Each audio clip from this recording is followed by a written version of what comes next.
Hello good morning my dear friends. Welcome to success with सागर।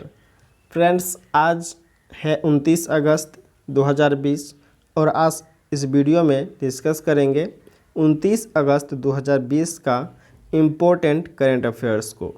तो friends, अगर आप किसी भी कॉम्पिटिटिव एग्ज़ाम का तैयारी करते हैं तो आप मेरे रोज़ के करेंट अफेयर्स का वीडियो ज़रूर देखिए, क्योंकि आपको पता है कि हर एक कॉम्पिटिटिव एग्ज़ाम में अब करेंट अफेयर्स से क्वेश्चन पूछे जाते हैं और करेंट अफेयर्स जो है आपके लिए इम्पोर्टेंट है। तो करेंट अफेयर्स अगर पढ़ना है तो आप मेरे चैनल से जुड़ जाइए, सक्सेस विद सागर चैनल से जुड़िए और आपको यहाँ से 100% क्वेश्चन देखने को मिलेंगे आपके एग्ज़ाम में। तो फ्रेंड्स, आप जो है चैनल को ज़रूर ज्वाइन कीजिएगा और इस चैनल पे जो है फ्रेंड्स अब 1 सितंबर से जो है आपको बिहार दरोगा का स्पेशल क्लास दिया जाएगा। तो अगर आप बिहार दरोगा बनना चाहते हैं, अब की बार आपको वर्दी लेना है, तो आप जो है इस चैनल को ज़रूर ज्वाइन कीजिएगा, सब्सक्राइब करके नोटिफिकेशन को ज़रूर ऑन कर लीजिएगा, क्योंकि फ्रेंड्स बिहार दरोगा का बेहतरीन क्लास दिया जाएगा आप लोगों को। यहाँ से ही आपको क्वेश्चन देखने को मिलेंगे आपके एग्ज़ाम में लगभग 90%। तो फ्रेंड्स, देखते हैं आज का पहला प्रश्न। आज का पहला प्रश्न है फ्रेंड्स, इंटरनेशनल बुकर पुरस्कार 2020 किसने जीता है? तो फ्रेंड्स, ये जीत लिया है मेरिके लुकास रिजनेवेल्ड ने। किसने? मेरिके लुकास रिजनेवेल्ड ने जीत लिया है इंटरनेशनल बुकर पुरस्कार 2020।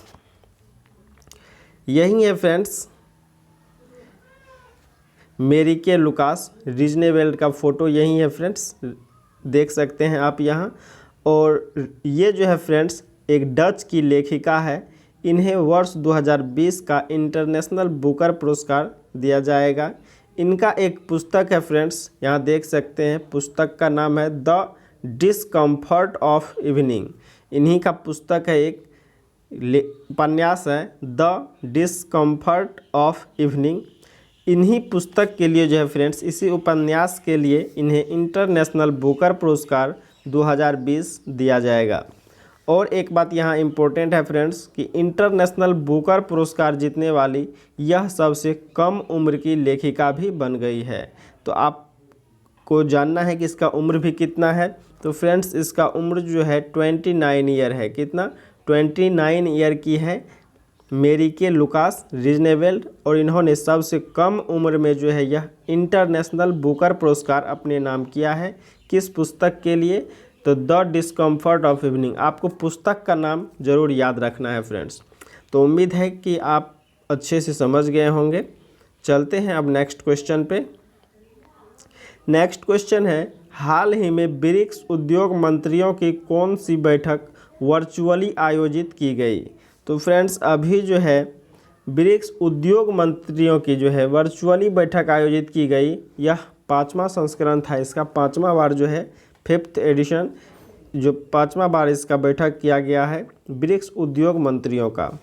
तो अभी जो है फ्रेंड्स ब्रिक्स उद्योग मंत्रियों की 5वीं बैठक आयोजित की गई, जिसमें 5G टेक्नोलॉजी, आपको पता है कि अभी जो 5G लॉन्च होने वाला है, तो यही 5G टेक्नोलॉजी और आर्टिफिशियल इंटेलिजेंस, इन दोनों सेक्टर में सहयोग को बढ़ावा देने के लिए जो है इस वर्चुअल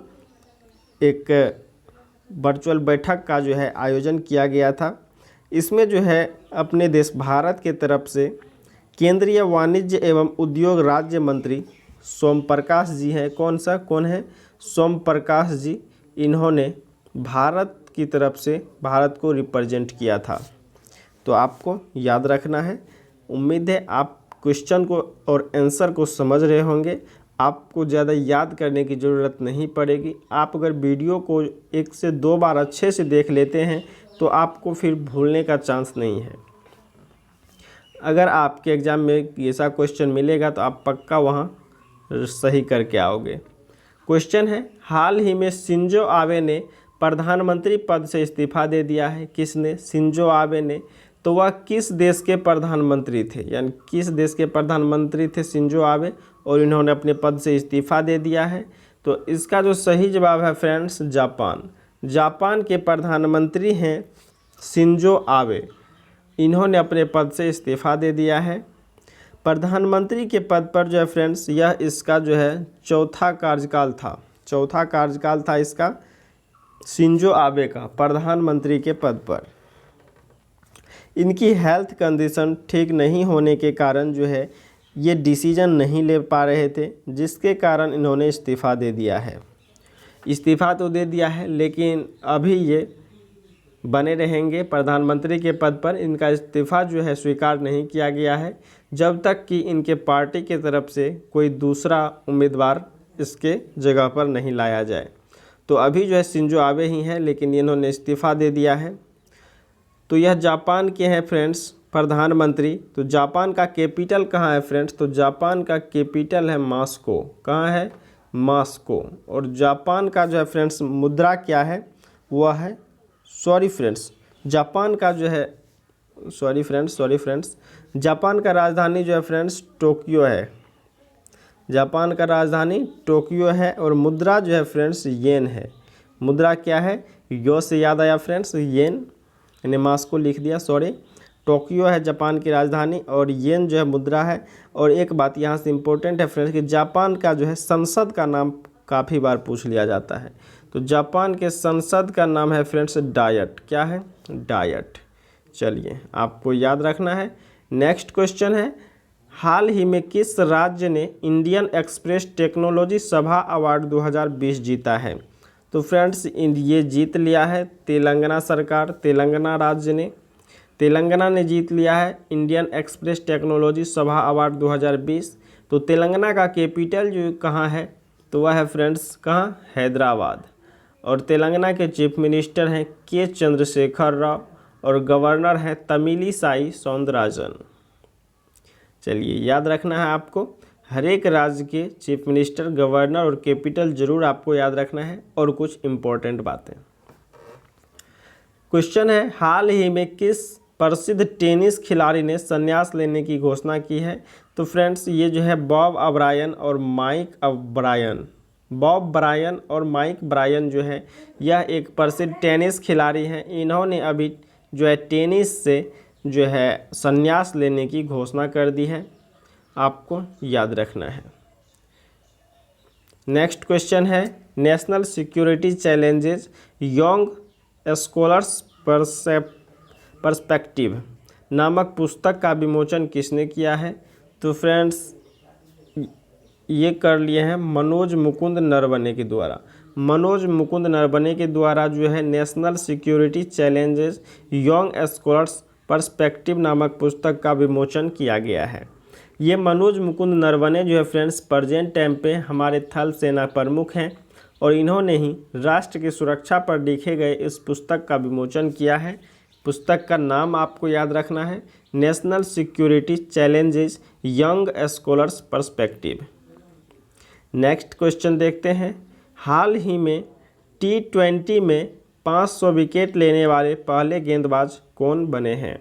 तो इसका सही जवाब हो जाएगा फ्रेंड्स डवेन ब्रावो जो है यह T20 में 500 विकेट लेने वाले पहले गेंदबाज बन गए हैं। ये जो है फ्रेंड्स वेस्ट इंडीज़ के ऑलराउंडर खिलाड़ी हैं और इन्होंने अभी जो है CPL चल रहा है फ्रेंड्स, अभी जो है CPL चल रहा है। जिस तरह से अपने इंडिया में IPL होता है, IPL में जानते होंगे आप इंडियन प्रीमियर लीग, उसी तरह CPL होता है, यह होता है कैरिबियन प्रीमियर लीग, ये चल रहा है। और इसी में जो है ये डवेन ब्रावो ने अपना 500वां विकेट पूरे किए हैं, तो आपको याद रखने हैं। तो इन्होंने अपना जो है T20 का 500वां विकेट पूरा कर लिया है CPL में। तो यह जो है 500 विकेट लेने वाले T20 में पहले खिलाड़ी बन गए हैं। कौन? Dwayne Bravo. नेक्स्ट देखते हैं, ये है फ्रेंड्स डवेन ब्रावो का आप फोटो भी देख सकते हैं, यहाँ वेस्ट इंडीज़ से बिलोंग करते हैं ये डवेन ब्रावो। नेक्स्ट देखते हैं, हाल ही में राष्ट्रीय शिक्षा नीति लागू करने वाला निम्न में से पहला राज्य कौन सा है? तो फ्रेंड्स राष्ट्रीय शिक्षा नीति लागू करने वाला जो है पहला राज्य कौन सा है? कर्नाटक है। कौन सा है? कर्नाटक बन गया है राष्ट्रीय शिक्षा नीति लागू करने वाला पहला राज्य? नेशनल एजुकेशन पॉलिसी यानी NEP, नेशनल एजुकेशन पॉलिसी लागू करने वाला पहला राज्य बन गया है कौन? कर्नाटक। पिछले ही महीनों में कर्नाटक ने राष्ट्रीय शिक्षा नीति को अपना लिया है, लागू कर दिया है। तो कर्नाटक का कैपिटल कहाँ है? कर्नाटक का कैपिटल है फ्रेंड्स बेंगलुरु में, जो कि वृषभा नदी के किनारे बसा हुआ है। और बेंगलुरु को जो है फ्रेंड्स सिलिकॉन सिटी के नाम से भी जाना जाता है। कर्नाटक के चीफ मिनिस्टर हैं फ्रेंड्स BS येदियुरप्पा और कर्नाटक के गवर्नर हैं वजुभाई वाला। और कर्नाटक में एक फ्रेंड्स इम्पोर्टेंट नेशनल पार्क है बांदीपुर नेशनल पार्क, आपको याद रखना है। नेक्स्ट है फ्रेंड्स, हाल ही में कौन सा बैंक मैक्स लाइफ इंश्योरेंस में 17% हिस्सेदारी का अधिग्रहण करेगा? तो फ्रेंड्स एक्सिस बैंक करेगा मैक्स लाइफ इंश्योरेंस में 17% हिस्सेदारी का अधिग्रहण। तो एक्सिस बैंक का स्थापना कब हुआ था फ्रेंड्स? तो यह हुआ था 1993 में और इसका हेडक्वार्टर है फ्रेंड्स मुंबई में। और जो है अभी एक्सिस बैंक के CEO हैं अमिताभ चौधरी, आपको याद रखना है।